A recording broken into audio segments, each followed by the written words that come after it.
वंदनीय संत समाज, सज्जनों और देवियों,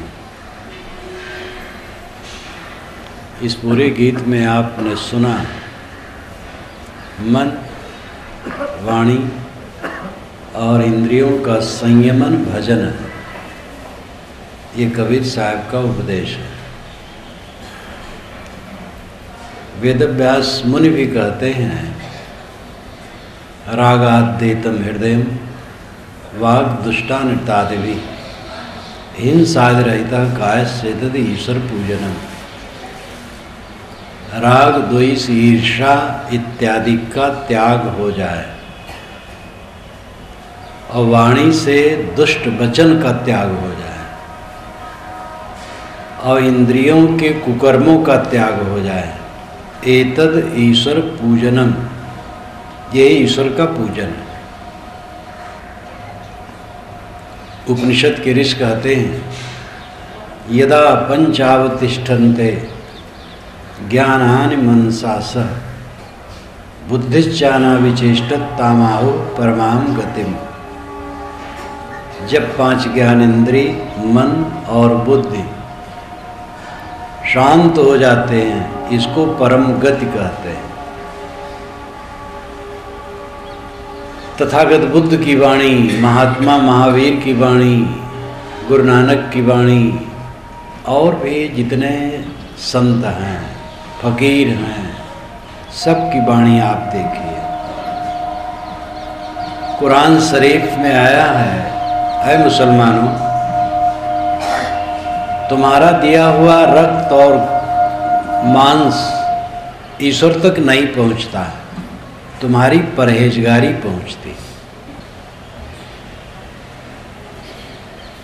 संत ईसा का वचन मंथन अगर हम करें तो सारे सूक्तियाँ, अच्छी उक्तियाँ, सभी संप्रदायों की अच्छी उक्तियाँ यही बताती हैं।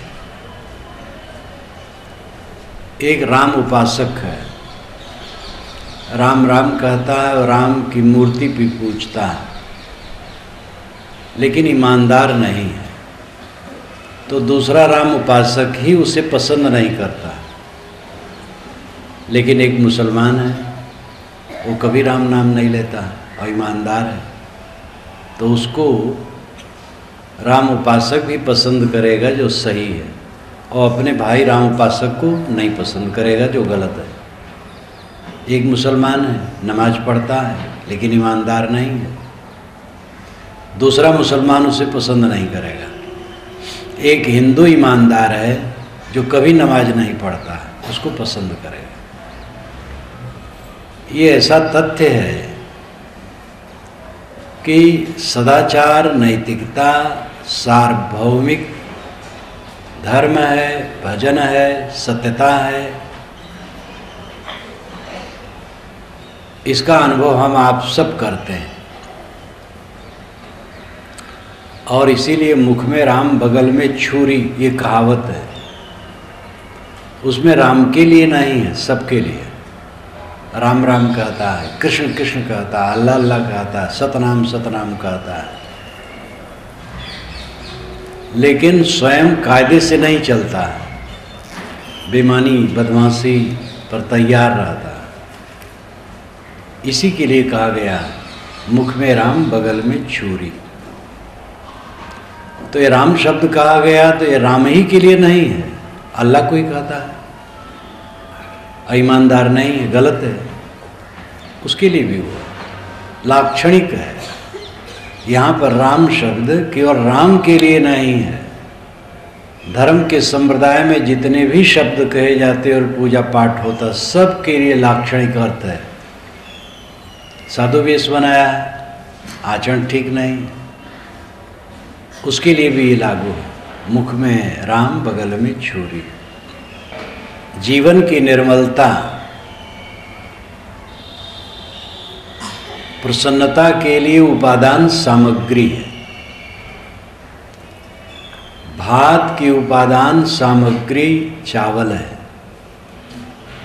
चावल ही उबल करके भात बनता है, आटा ही बदल करके रोटी बनता है, ऐसे सदाचार ही बदल करके स्थिर प्रसन्नता और शांत बनता है। इसलिए धर्म में विवाद नहीं है, मजहब में विवाद है। और मजहब में भी विवाद नहीं है जो समझदार है। धर्म और संप्रदाय के भेद को समझना चाहिए। लोग कहते हैं हिंदू धर्म, जैन धर्म, बौद्ध धर्म, ईसाई धर्म, यहूदी धर्म, ये बहुत गलत भाषण है। धर्म के साथ किसी विशेषण की जरूरत नहीं है। धर्म केवल धर्म है। धर्म हिंदू इस्लाम नहीं है। अगर इस्लाम धर्म है तो 1450 वर्षों से धर्म है, उसके पहले धर्म नहीं था। और केवल मुसलमान धार्मिक है, बाकी लोग धर्मी नहीं है।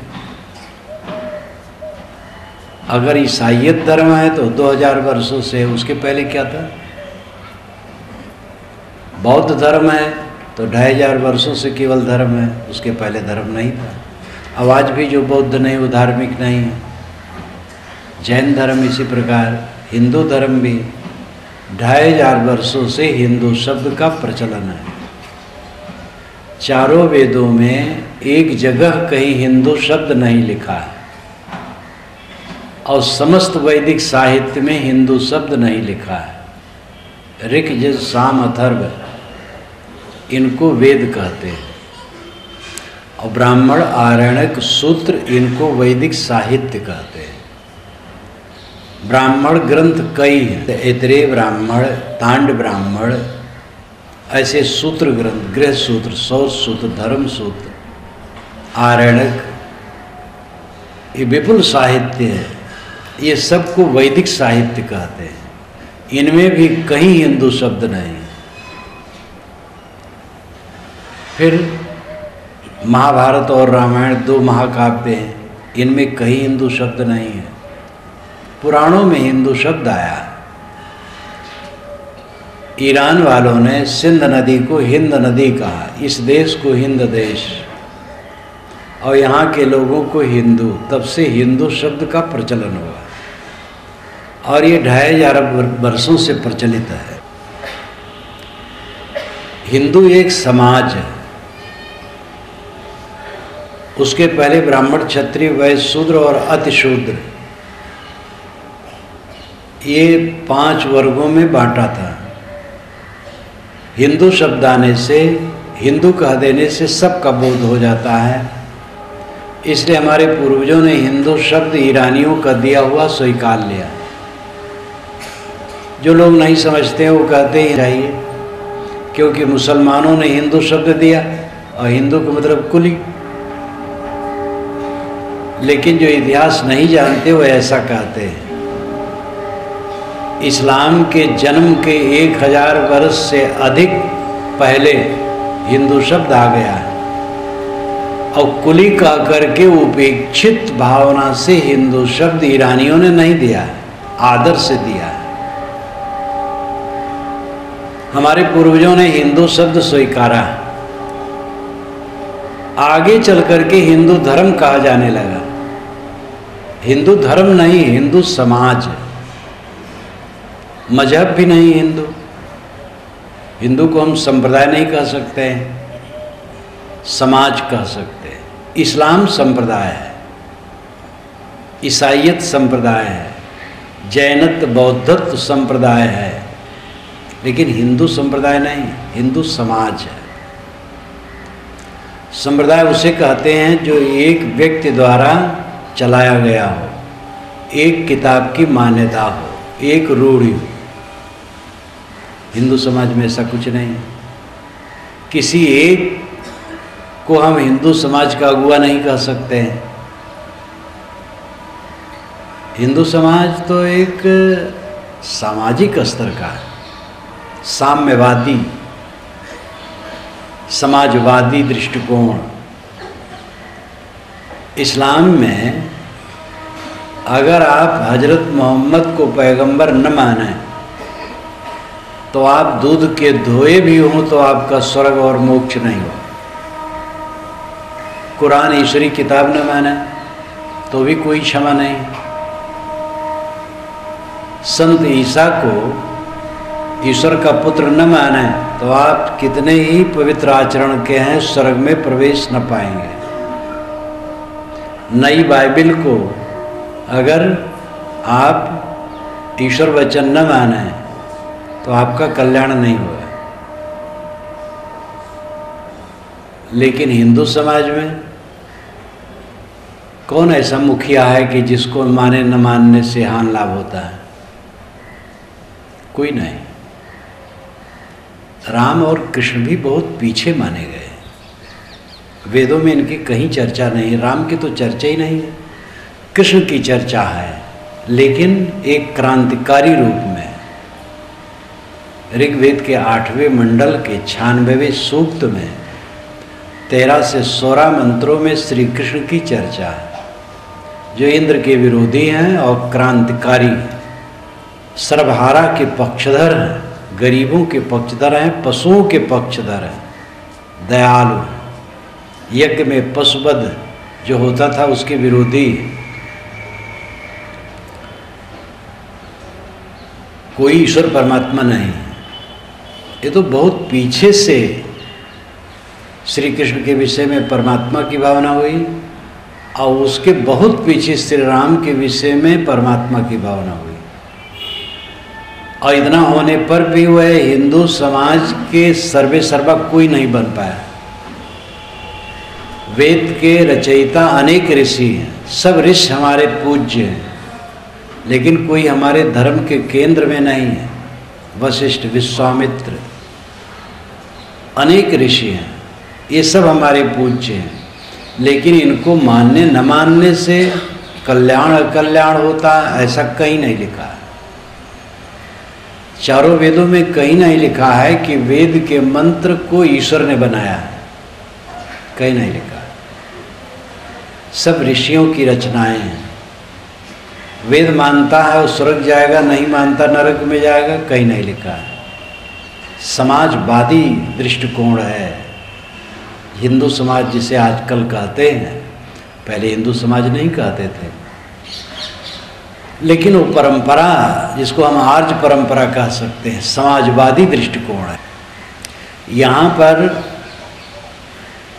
उपासना का केंद्र आत्मा है, कोई पैगंबर और अवतार नहीं है। इस्लाम और ईसाईयत में पैगंबरवाद मूल में है, कुरान में ही पैगंबरवाद है, बाइबल में ही पैगंबरवाद है, लेकिन वेद में अवतारवाद कहीं नहीं। अवतारवाद पैगंबरवाद यहाँ ही नहीं है। अवतारवाद भी वेद में कहीं नहीं, उपनिषद में नहीं, वैदिक साहित्य में नहीं। कोई हमारी उपासना के केंद्र में एक है ही नहीं। उपासना के केंद्र में आत्मा। इस प्रकार हिंदू समाज का जो उपासनीय तत्व है वह आत्मा है। महापुरुष सब श्रद्धेय हैं, लेकिन कोई एक में बंधने की बात कहीं ऋषि महर्षि ने नहीं कही। इसलिए हिंदू समाज समाजवादी है, साम्यवादी। इसकी भयंकर त्रुटि हुई वर्ण व्यवस्था को लेकर के गर्हित विचार पेश करना। वर्ण व्यवस्था तो कभी काम का बंटवारा था। वर्ण व्यवस्था के 3 संस्करण हुए हैं।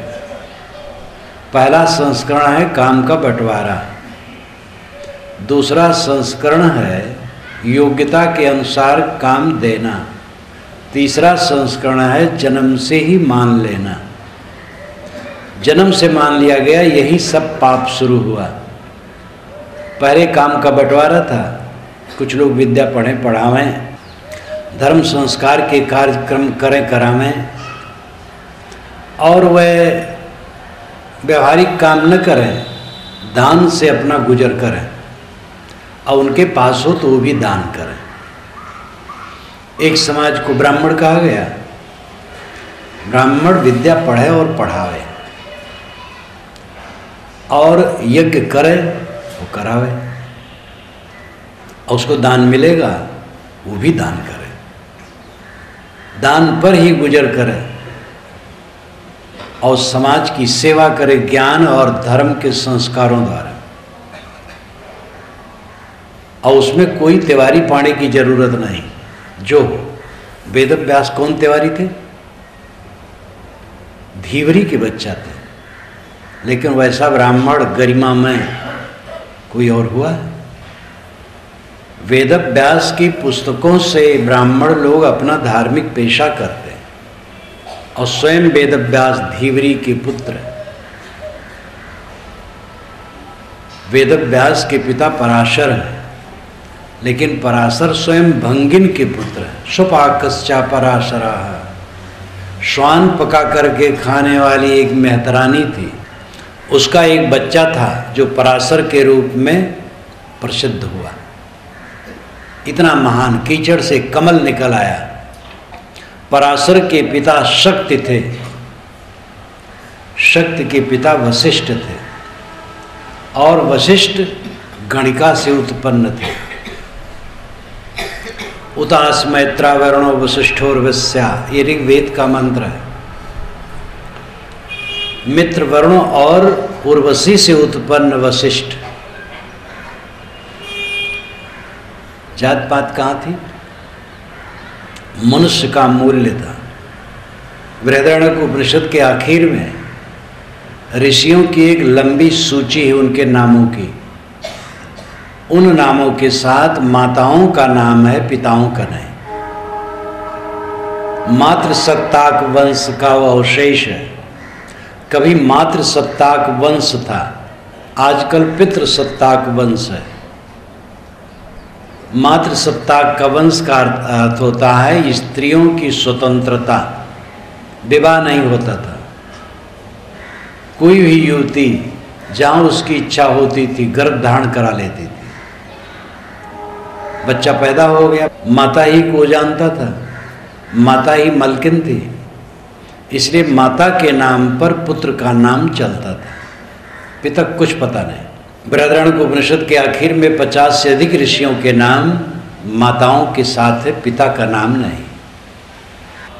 तो इस प्रकार मातृ सत्ताक वंश कभी था, फिर पितृ सत्ताक वंश हुआ, क्योंकि वो ठीक नहीं था।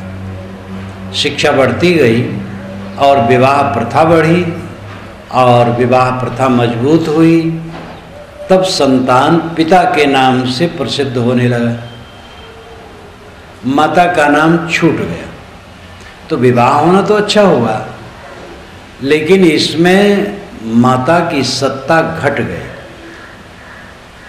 अब फलाने बाबू का पुत्र है, जिस माता ने 9 महीने गर्भ में रखा, पैदा किया, मल मूत्र धोया, उसका नाम ही नहीं। किशन बाबू का ये लड़का है, लक्ष्मी देवी का नहीं। तो मातृ सत्ताक वंश जाने से पितृ सत्ताक वंश आया, और ये पुरुष प्रधान हो गया। ये वर्ण व्यवस्था आगे जब जन्म को लेकर के हुआ कि ब्राह्मण का लड़का ब्राह्मण, यही सारा अपराध शुरू हुआ। कलेक्टर का लड़का कलेक्टर होता है, पढ़े लिखे योग्य हो तब हो सकता है, लेकिन ब्राह्मण का लड़का ब्राह्मण है, चाहे निरक्षर हो चाहे सदाचारहीन हो, उसको पूज्य माना गया। और इसका परिणाम ये हुआ कि समाज द्वारा आलोचना हुई, ये ब्राह्मण कहलाते, वो गलत काम करते, होना चाहिए था। लेकिन तब इस पर ब्राह्मण नामधारियों ने कील पर कील ठोकी और कहा ब्राह्मण चाहे जैसा है वो पवित्र और पूजनीय है, ऐसा भगवान ने विधान बनाया। कोई बात न चलती हो तो भगवान के मुंह में डाल के आप निकाल लीजिए, बस सब मानेंगे। हर मत के संप्रदाय के लोग अपने अपने भगवानों को के मुंह में डाल डाल के निकाला है। अब कहा देखो ये भगवान का वचन है, नहीं मानोगे नास्तिक हो जाओगे, नरक में जाओगे। भगवान का वचन मानो। अब भगवान कहने से तो आदमी गाय हो जाता है, को भगवान का विरोध करे नरक में जाए। लेकिन भयंकर षड्यंत्र भगवान का पर्दा लगा करके किया गया, विष्णु जी के मुख से कहलाया गया, घनंतम शपंतम परुषम वदंतम यो ब्राह्मणम ना प्रणमेद यथारहम सा पापकृत ब्रह्मदवाग्निदग्धौ बध्यश्च दंडश्च न चास्मदीय। विष्णु भगवान कहते हैं घनंतम ब्राह्मण मारता हो, शपंतम शाप देता हो, परुषम वदंतम कठोर वचन कहता हो, यो ब्राह्मणम ना प्रणमेद यथारहम, जो ऐसे ब्राह्मण का यथा योग्य आदर नहीं करता है, जो ब्राह्मण मारता है, शाप देता है, गाली देता है, ऐसे ब्राह्मण को जो आदर नहीं देता है, सा पापकृत ब्रह्मदवाग्नि दग्धौ, वो ब्रह्मदवाग्नि से विदग्ध पापी आदमी, बध्यश्च वध करने योग्य, दंडश्च दंड देने योग्य, न चास्मदीय। विष्णु भगवान कहते हो मेरा नहीं है। ब्राह्मण गाली दे, मारे, शाप दे, ऐसे ब्राह्मण की भी जो पूजा नहीं करता है, विष्णु भगवान कहते उसको मार डालना चाहिए, दंड देना चाहिए, वो मेरा नहीं हो सकता है। अब विष्णु भगवान के मुख से कहलवा दिया गया। लेकिन विष्णु भगवान बुलाए जाए, उनसे पूछा जाए कि महाराज आपने इसे कैसे कहा, या जहाँ हो तहाँ चल करके पूछा जाए। विष्णु भगवान तो अभी भी हो गए, भगवान तो आता जाता नहीं, वो सब समय रहता है। ये सारा षड्यंत्र है, भयंकर षड्यंत्र, मानवता के साथ अपराधी नहीं महापाप है। भला जो सबका पिता होगा वो ऐसा कहेगा कि हमारे 10 लड़के हैं और उसमें 2 लड़के ऐसे हैं कि 8 लड़कों को चाहे गला रेत हैं, चाहे उनको नरक में डाल दें तो भी उनकी पूजा करें, नहीं तो फिर हमारा लड़का हो नहीं, ऐसा कहीं पिता कहेगा? भयंकर पाप धर्म के आड़ में हुआ है, ईश्वर के आड़ में हुआ है, महात्मा और गुरु के आड़ में हुआ, आज भी हो रहा है। ऐसे ऐसे महात्मा और गुरु हैं पूरे षड्यंत्रकारी और पूरे चरित्र भ्रष्ट, एक तरफ भगवान और एक तरफ पापाचार। वो भगवान का पर्दा लगा करके दुष्कर्म करते हैं। वर्ण व्यवस्था के नाम पर मनुष्यों की बुद्धि का और हर प्रकार का शोषण करने के लिए ऐसे ऐसे षड्यंत्र भरे वचन लिखे गए और ये घुट्टी हिंदू समाज को पिलाई गई, हिंदू समाज को मूढ़ बनाया गया, जिसने हिंदू समाज को नष्ट करके रख दिया। हम जितने हिंदू हैं सब बराबर हैं, कोई छोट बड़ा नहीं, कोई अछूत नहीं, कोई कम ज़्यादा नहीं, अपनी अपनी शक्ति युक्ति के अनुसार जो जितना चले उतना छोटा बड़ा होता है योग्यता से। कोई पढ़ लिख के कलेक्टर हो गए एक भाई, एक पढ़ाई नहीं कर पाया, ऐसा बुद्धि उतनी नहीं, वो चपरासी है, तो ये छोटा बड़ा हो गया। लेकिन मौलिक रूप में दोनों बराबर हैं, दोनों मनुष्य हैं, दोनों का सत्कार होना चाहिए। वर्ण व्यवस्था ने भयंकर पाप किया, मनुष्य को मनुष्य नहीं रहने दिया, और उसमें सब जगह जालसाजी भगवत वचन है। मैंने एक दिन कहा था विश्व सर्वव्यापक होता है, विश्व धातु से विष्णु शब्द बनता है और विश्व का अर्थ है प्रवेश करना। विश्वव्यापी नियम सब जगह प्रविष्ट है, वही विश्व है, वो कोई व्यक्ति नहीं है। जो आपने प्रतीक बनाया 4 हाथ वाला विश्व, वो प्रतीक है। जैसे भारत माता के नाम पर आपने एक स्त्री का प्रतीक बना लिया, तो कागज में जो स्त्री है या मूर्ति में, उसकी पूजा भारत की राष्ट्रीयता नहीं है, वो तो कर्मकांड है। जो कन्याकुमारी से कश्मीर तक, बंगाल से पंजाब तक फैला भारत है, इसके प्रति सेवा, राष्ट्रीय सेवा। वो जो भारत माता का चित्र है उसकी पूजा सेवा नहीं, तो प्रतीक। तैसे चतुर्भुज विष्णु की मूर्ति या चित्र कहीं हो, उसकी पूजा विष्णु की पूजा नहीं। ये व्यापक विश्व में जो नियम है, उस नियम को समझ करके पवित्र आचरण से चलना विष्णु की पूजा है। इसलिए कोई व्यक्ति ईश्वर नहीं है जो ब्राह्मणों के साथ में मिल करके दलाली करे और ब्राह्मणों के पेट पूजा और चरण पूजा के लिए वो झूठ बोले। ऐसा विष्णु या ऐसा परमात्मा कोई नहीं हो सकता। लेकिन ऐसा किया गया और करके जो इतना समाजवादी हिंदू समाज, उसको नष्ट कर दिया गया। परछाई पड़ने मात्र से, शूद्र की परछाई पड़ जाए तो कपड़े के सहित नहाना चाहिए। एक पुराण में लिखा, मैंने बचपन में पढ़ा कि एक ब्राह्मण ने शूद्र से बात कर लिया तो सभी ब्राह्मणों ने उसको आजाद कर दिया, टाट के बाहर कर दिया। तो पृथ्वी के समस्त तीर्थों में घूम के आया, तब उसको ब्राह्मण माना गया। यानी शूद्र से बात कर लेने मात्र से उसका ब्राह्मणत्व नष्ट हो गया। ऐसा ऐसा षड्यंत्रकारी वचन लिखे गए।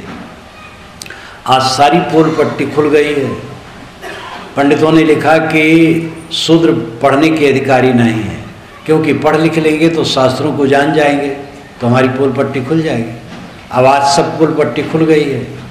अब आज जिनको आप शेड्यूल कास्ट कहते हैं, उनके चित्त में भयंकर विद्रोह है और तो यही चाहते हैं कि सवर्ण भारत में न रहे। इन सवर्णों ने भारत को नष्ट किया, सवर्ण भारत से चले जाए। जैसे कुछ लोग चाहते हैं कि गैर हिंदू भारत में न रहे। ये दोनों सन की बात है। हिंदू, मुसलमान, ईसाई, यहूदी सब भारत में रहें, सवर्ण अवर्ण सब भारत में रहें। ये सब भूल जाएं। हिंदू, मुसलमान और सवर्ण अवर्ण सब मनुष्य हैं, सब भाई भाई हैं, सबके साथ प्रेम होना चाहिए। दूसरा कोई नहीं। सब भूतेषु भूतेषु विचित्र धीरा, विवेकवान पुरुष सभी के अंदर में अपना ही सजाति जानकर सबसे प्रेम का बर्ताव करता है। घाव काहि पर घालो, जित देखो तित प्राण हमारो। साहब कहते किसको चोट पहुंचाओगे, जहां देखता हूं हमारा प्राण प्यारा है। भी सद्गुणों का विकास, मैं कह रहा था, हिंदू समाज समाजवादी है, साम्यवादी है। इतना उदार विचार पूरी दुनिया में कहीं नहीं। यहाँ आप तर्क कीजिए, खंडन कीजिए, मंडन कीजिए, कोई हर्ज नहीं। बहुत ज़्यादा होगा, थोड़ा गर्मा गर्मी हो जाएगी बस, फिर आपस में प्रेम से रहें। खूब तर्क चिंतन मनन का आदर है। 6 शास्त्रों को आप पढ़िए, खूब तर्क है और प्रेम से एक साथ रहने की आदत है। इतनी उदारता हिंदू समाज में है। लेकिन वर्ण व्यवस्था को लेकर के जैसा कंजूस हिंदू समाज बना, दुनिया में कोई समाज नहीं। मुसलमानों में है, कौन भैया मुसलमान है, ठीक है, बस एक साथ बैठ करके रोटी खा रहे हैं। हिंदू हो कौन हिंदू हो, ब्राह्मण कौन ब्राह्मण हो, 3 हो कि 13 हो कि सरवरिया हो कि सवा लक्खी हो, पंक्ति पावन हो कि पंक्ति दूषित हो। त्योहारी हैं तो पाणी छुआ नहीं खाएंगे, पाणे हैं तो शुक्ल का छुआ नहीं खाएंगे। अब तो सब खाने लगे हैं, लेकिन वो दूसरे ढंग से नेता लोग जातवादी भावना उठा रहे हैं अपने वोट के लिए।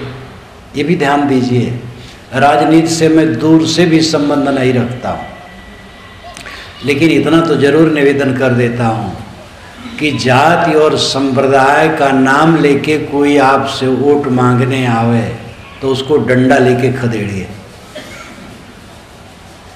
शुद्ध मानवता को लेकर के, मानव मात्र की सेवा लेकर के वोट मांगने आवे उसको वोट दीजिए। जाति भावना भड़काने वाला, सांप्रदायिक भावना भड़काने वाला, राम का भगत बनने वाला, अल्लाह का भगत बनने वाला बड़ा खतरनाक राजनेता होता है। ये न राम के भक्त हैं, न अल्लाह के भक्त हैं, ये कुर्सी के भक्त हैं, आपको धोखा देने वाले। ये न ब्राह्मण के भक्त हैं, न शेड्यूल कास्ट के भक्त हैं, ये कुर्सी के भक्त हैं।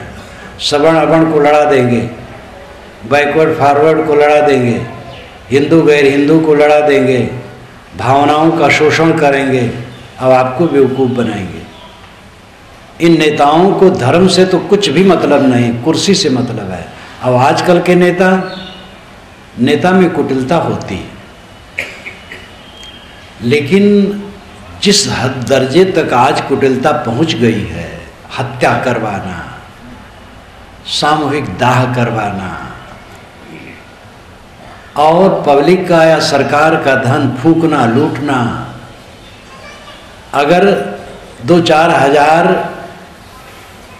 पब्लिक का वध हो जाए और 10-20 करोड़ अरब खरब पब्लिक या सरकार की संपत्ति का नाश हो जाए तो क्या फर्क पड़ता? अगर उनको कुर्सी मिल गई तो कुर्सी मिली तो माला माले उनको कोई कमी नहीं रहेगी।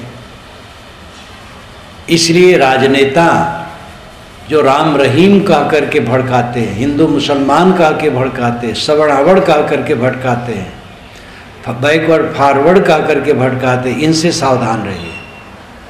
मनुष्य की जरूरत है हमें, मनुष्य मात्र के साथ प्रेम करना हमारा कर्तव्य है। मनुष्य मात्र से प्रेम करना राष्ट्रीय भावना है, और तभी हम इस समाज को जगा सकते हैं और समाज की सही सेवा कर सकते हैं।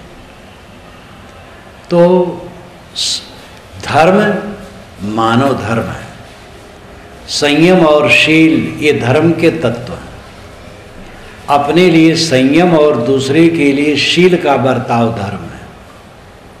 अपने पर कंट्रोल करो और दूसरे के साथ सुंदर बर्ताव करो, ये धर्म है। फिर आप राम कहो, रहीम कहो, सतनाम कहो, कुछ पूजो, कैसा करो, आपका विचार है। इसमें हठ नहीं करना चाहिए, क्योंकि जहाँ जो पैदा होता है वहाँ के संस्कार उसको ग्रहण होते हैं, उसके अनुसार कुछ सांप्रदायिक उसका पूजा पाठ होता है, कुछ नाम जप होता है, कुछ मंत्र जप होता है, कोई हर्ज नहीं। अपने संप्रदाय के अनुसार आप पूजा पाठ करें और दूसरे के संप्रदायों के नियमों को आदर दें। आप पूजा करते पूजा कीजिए, लेकिन आपका भाई कोई आया वो नमाज पढ़ना चाहता है तो अपने घर में जगह दीजिए, नमाज पढ़ ले। आप राम की उपासना करते हैं, कृष्ण उपासक भाई आ गया, उसको कृष्ण उपासना करने के लिए सुविधा दीजिए। दूसरे की उपासना पद्धति को आदर दीजिए और अपनी उपासना पद्धति का अनुसरण कीजिए। और ये उपासना पद्धतियों में अंतर रहेगा, संप्रदायों में अंतर रहेगा, मजहबों में अंतर रहेगा, मान्यताओं में अंतर रहेगा, पहले रहा है, आज है, आगे भी रहेगा। इन अंतरों को लेकर के शुद्ध मानवता में फर्क नहीं मानना चाहिए। जो शुद्ध मानवता है, शुद्ध धर्म है, वो बाहरी अंतर को लेकर के इसमें कोई फर्क नहीं होता है। इसलिए समता का बर्ताव सबसे कीजिए, असहिष्णु न बनिए। जैसे हिंदू समाज विचारों में उदार है, वैसे व्यवहार में उदार बने। विचारों में उदार है, यहाँ पर ये कटाकटी नहीं है कि आप निर्गुण मानते हैं, सगुण मानते हैं तो लड़ें और तलवार उठाएं, ये नहीं है। एक ही घर में कोई सगुण मानता, कोई निर्गुण मानता, कोई अर्ज नहीं। लेकिन ये अभी भी गंदगी है कि बस भैया कौन जात के हो, कौन कास्ट के हो। कास्ट जान करके तब आपकी इज्जत करेंगे, नहीं तो इज्जत नहीं करेंगे। एक ट्रेन में एक सज्जन जा रहे थे, अफसर थे, पति पत्नी सहित थे, अगले आदमी भी बैठे थे, वो भी अफसर थे, पति पत्नी सहित। दूर तक बात होती गई तो उनकी जो सामने की महिला थी दूसरी महिला से पूछी, अच्छा आपका कास्ट क्या है? और बेचारी सकते में पड़ गई। अपने पति का मुख उसने देखा, पति ने तुरंत कह दिया मैं भंगी हूँ। मेहतर थे, पढ़े लिखे थे, योग्य थे, अफसर थे, लेकिन उनका मैं भंगी हूँ। अगला आदमी चुप हो गया, वो महिला चुप हो गई, दोनों प्राणी चुप हो गए। पूरी यात्रा फिर बात ही नहीं हुई, मानो सांप छू गया।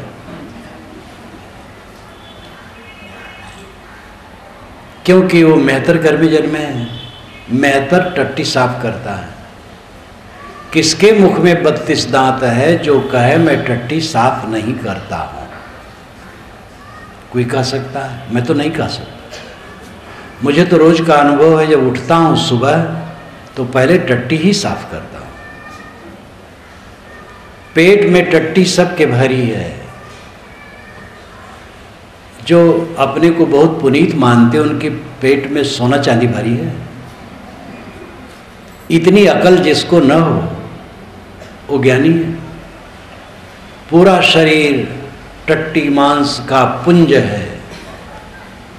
इतनी अकल जिसको न हो कौन सा ज्ञानी है? कौन सा समाज का अगुआ है? वो समाज को डुबाएगा कि रखेगा? इसीलिए हिंदू समाज को डुबाया गया जातिवादी भावना करके। और आज शेड्यूल कास्ट के चिंतकों के मन में बड़ी पीड़ा है और उनका दल सर्वाधिक है। और उनके लेखक बहुत विदग्धात्मक भी लिखते हैं प्रतिक्रिया में। उनको ये प्रतिक्रिया नहीं करनी चाहिए, उदार बनना चाहिए, क्योंकि कानून बन गया है मानव मात्र के लिए समान। छुआछूत के लिए भी कानून बन गया, कोई अछूत कहे तो दंडित हो। अब इतना काफ़ी है। धीरे धीरे लोग समझेंगे, गंदगी निकलेगी, सुधरेगा। पुराने पके बाल वालों में ज़्यादा है, काले बाल वालों में कम हो गया है। धीरे धीरे 2-4 पीढ़ी में और कम हो जाएगा, सरल हो जाएगा। तो उनको भी कटुता पर नहीं उतरना चाहिए। लेकिन आप और हम सोचें कि हम मेहतर घर में जन्मे होते, चमार कहे जाने वाले घर में जन्मे होते और अकल होती तो हम क्या चाहते? वैसे तो अकल ही को मार दिया गया था। ये कह दिया गया था तुम नीच घर में जन्मे हो, नीच हो, पीछे बैठो, भगवान ने ही तुम्हें ऐसा बनाया है। तो आदमी अपने आप को समझता था कि मैं तो नीच हूँ, बाबा का दोष नहीं है, पंडित जी का दोष नहीं, मैं तो नीच घर में जन्मा। तो पीछे जाके बेचारा स्वयं बैठता था, उसको इधर लाओ, नहीं भैया हम तो नीच घर में जन्मे। ऐसा उसकी बुद्धि को मार दिया गया था कि सोच ही न सके। ये पाप किया गया था। लेकिन अब सब पढ़ रहे हैं, समझ रहे हैं और जान रहे हैं हमारे साथ भयंकर षड्यंत्र हुआ है। तो अब धीरे धीरे बदल रहा है।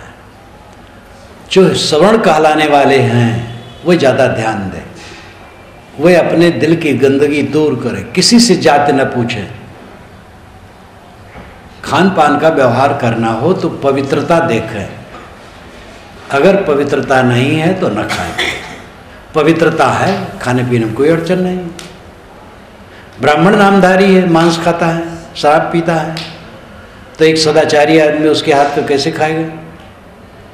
लेकिन मुसलमान है, शराब नहीं पीता, मांस नहीं खाता, सदाचार से, तो उसके हाथ का खाना क्या बुरा है? एक साधु मेरे पास था, 20 वर्षों तक मुस्लिम लड़का, वो रोटी बनाता था, हम खाते थे खुले रूप में, निर्भय। ईसाई लड़का भी हमारे पास था कई वर्ष, वो भी साधु रूप में था, वो भी रोटी बनाता था, मैं खाता था। इसलिए मुझे आप समझ लीजिए मैं आज़ाद हो गया हूँ। आप लोग न मानना चाहो तो मुझे फिर न बुलाना, कोई डर नहीं। मैं अयोध्या के पास ब्राह्मणों में कह दिया, तब ब्राह्मण लोग भी उसका बनाया खाने लगे कि आप ठीक कहते हैं। सब ब्राह्मण दोषी नहीं हैं, विचारवान ब्राह्मण कितने हैं जो सब पाखंड के तोड़ने के लिए अभियान चलाने वाले हैं, सब दोषी नहीं। समाजवादी दृष्टिकोण विचार को लेकर के हिंदू समाज का है, लेकिन व्यवहार में हिंदू समाज बहुत कमजोर रहा, क्योंकि ऐसी घुट्टी पिला दी गई थी। कि ये छूत है, ये छूत है। और एक ही जगह थोड़े, कायस्तों में कैटेगरियाँ हैं, बनियों में है, जाटों में है, जादवों में है, सब में है, ब्राह्मणों में है। इतना बांटा गया, इतना बांटा गया कि मनुष्य को मनुष्य नहीं रहने दिया गया। और वेद के ऋषि क्या कहते हैं? मनुर्भव जनया दिव्यम जन्म, मनुष्य बनो और दिव्य जन समाज पैदा करो। मनुष्य बनो और दिव्य जन समाज पैदा करो। हिंदू बनो कहीं नहीं कहा। आजकल कहते गर्व से कहो हम हिंदू, तो कोई गर्व से कहेगा हम सिख हैं, गर्व से कहेगा हम जैन हैं, बौद्ध हैं, गर्व से कहेगा हम मुसलमान हैं। गर्व से गर्व बढ़ता है। विनम्रता से कहो हम मनुष्य हैं और मनुष्य की सेवा के लिए प्रस्तुत हैं। गरम न बनो, ठंड बनो, प्रेम का पाठ पढ़ाओ। मनुर्भव जनया दिव्यम जन्म। प्रेम की आवश्यकता है हमारे जीवन में, समता की आवश्यकता है। धर्म है शील और संयम। हिंदू धर्म नहीं, जैन बौद्ध धर्म नहीं, ईसाई यहूदी धर्म नहीं, इस्लाम धर्म नहीं है। हिंदू समाज है, बाकी संप्रदाय है। हिंदू में बहुत संप्रदाय है, लेकिन हिंदू खुद संप्रदाय नहीं। तो संप्रदाय और समाज ये सब हैं। धर्म तो एक ही केवल है और वो सनातन है, नित्य। एक सनातन का अर्थ होता है जो रामकृष्ण को अवतार माने, गंगा जमुना नदियों को पवित्र माने, गौरी गणेश की पूजा करे, एकादशी व्रत रहे, वो सनातन धर्म है। ये सनातन धर्म की परिभाषा अपने ढंग से है। लेकिन जो सही सनातन धर्म है वह है शील, संयम, सदाचार, क्षमा, गम, संतोष। ये सनातन धर्म है। सनातन धर्म उसे कहते हैं जो विश्वव्यापी हो, जो देश और काल की सीमा को लांघ करके हो। किसी देश में हो, किसी देश में न हो, किसी काल में हो, किसी काल में न हो, सनातन धर्म नहीं। सनातन कहते हैं नित्य को, नित्य धर्म सनातन धर्म है। और नित्य धर्म है शील, संयम। हम किसी लोक में पहुंच जाएं, ये पृथ्वी लोक है। चंद्रलोक में मनुष्य और प्राणी नहीं है, कहते मंगल ग्रह में भी नहीं है। मानो हम किसी लोक में पहुंच जाएं, वहां पर मनुष्य हों, सुसंस्कृत हों, वहां भी धर्म होगा। लेकिन यहाँ का मजहब नहीं होगा, वहाँ वेद का पता नहीं होगा, कुरान बाइबल का पता नहीं होगा, राम कृष्ण कबीर बुद्ध नानक का पता नहीं होगा। वहाँ अपने ढंग से कुछ होगा। वहाँ के महापुरुष होंगे, वहाँ के शास्त्र होंगे, वहाँ के अपने नियम होंगे। लेकिन शील संयम की आवश्यकता वहाँ भी होगी। जब जानदार आदमी हैं तो जरूरी है शील रखना। आपको शील चाहिए, अन्य लोग आपके साथ शील का बर्ताव करें, करुणा और प्रेम का बर्ताव करें, आप चाहेंगे तो आपसे दूसरे लोग भी ये अपेक्षा करेंगे। स्वयं आप अपने मन इंद्रियों को संयमित करेंगे तो सुखी होंगे। मन इंद्रियों को संयमित नहीं करेंगे तो सुखी नहीं होंगे। अपने पर संयम और दूसरे के लिए शील का बर्ताव, ये एक वाक्य में काफी है। स्वयं पर संयम और दूसरे के लिए शील, ये धर्म है। आप कहेंगे ये तो धर्म का बहुत साधारण रूप है, धर्म का गूढ़ तत्व बताइए। धर्म के गूढ़ तत्व को बाल में खाल काढ़ करके खूब बताया जा सकता है, लेकिन इसके बिना सब धर्म निरर्थक है। अपने पर संयम और दूसरे के लिए शील अगर आ जाए तो कौन कमी है फिर? जिसका मन, वाणी और कर्म वश में है और जो दूसरे के साथ प्रेम और करुणा का बर्ताव करता है, क्या बाकी रह गया? इसी के बिना सब रोना है। बड़े बड़े भगवान के भक्त हैं, बड़े बड़े गुरु के भक्त हैं और बड़े बड़े शास्त्रों के भक्त हैं, एक ईमानदार नहीं है, क्रूर हैं, छली कपटी हैं, तो क्या मतलब होता है? दो तपस्वी तपस्या कर रहे थे, तपस्याएं पूरी हुई, ब्रह्मा जी आए, उन्होंने कहा कि आप लोग आशीर्वाद मांगिए, वर जो मांगना हो मांगिए। नियम है कि एक ही मांग सकता है, दो नहीं। जो मांगेगा उसको उतना मिलेगा, साथी को दुगना मिलेगा। अब कौन मांगे जो घाटे में रहे? दोनों मौन। देर हो गई, ब्रह्मा जी कहे मैं चल रहा हूँ, मांगना हो मांगो। एक ने कहा महाराज आप खुश हैं तो मेरी एक आंख फूट जाए। तो उसकी एक फूट गई, साथी की दोनों फूट गई। वो सोचा मैं एक राज मांगू तो साथी को दो राज मिलेंगे, सहा नहीं जाएगा, तो क्यों ना मैं अपना एक आंख फोड़ा लूं, तो एक आंख से काम चला लूंगा, साथी दोनों आंख से मालूम हो जाएगा। ये तपस्वी की लीला है कि अपनी एक आंख फुड़ा करके साथी की दोनों आंखें फुड़ा देना चाहते हैं।